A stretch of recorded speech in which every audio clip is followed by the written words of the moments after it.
నా పేరు ఫణికుమార్. ఇక్కడ నేను టెక్నికల్ అసిస్టెంట్‌గా వర్క్ చేస్తున్నాను. జాతీయ మాంస పరిశోధన సంస్థ అనేది ఇండియన్ కౌన్సిల్ అగ్రికల్చర్ రీసెర్చ్ కింద వర్క్ చేస్తుంది.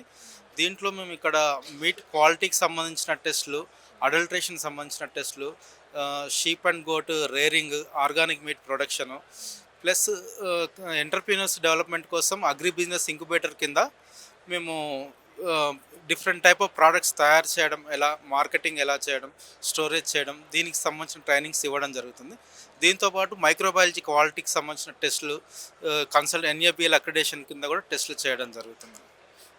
కల్తీ అనేది ఎక్కువైపోతుంది. ఇప్పుడు ప్రతి ప్రొడక్ట్స్‌లో కూడా పాల దగ్గర నుంచి ఆఖరికి మంచినీళ్ళు కూడా కల్తీ చేసే పరిస్థితి కనిపిస్తుంది.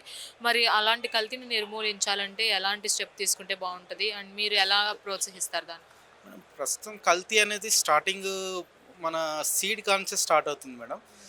మా దగ్గర మాత్రం మేము ప్రస్తుతం కల్తీ జరిగినది ఏ విధంగా జరిగింది, ఎంత పర్సెంటేజ్ పెస్టిసైడ్స్ ఉన్నాయి, ఆ రెసిడ్యూని ఎట్లా కంట్రోల్, దాని మీద మా దగ్గర టెస్టింగ్ నడుస్తుంది.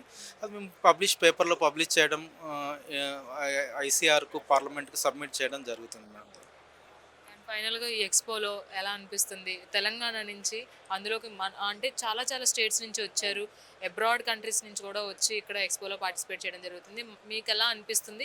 ఎంతమంది మిమ్మల్ని రీచ్ అయ్యి వాళ్ళ డౌట్స్‌ని క్లారిఫై చేసుకున్నారు? మీ ఎక్స్‌పోకు ఆల్మోస్ట్ 10 ఇయర్స్ నుంచి ఎవ్రీ ఇయర్ వస్తున్నాము.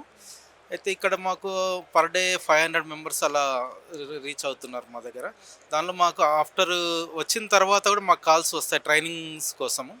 ఇది మా ఒక ఎంటర్‌ప్రెన్యూర్‌షిప్ డెవలప్‌మెంట్ కోసం, అవేర్‌నెస్ కోసం ఇదొక మంచి బేస్ అండి.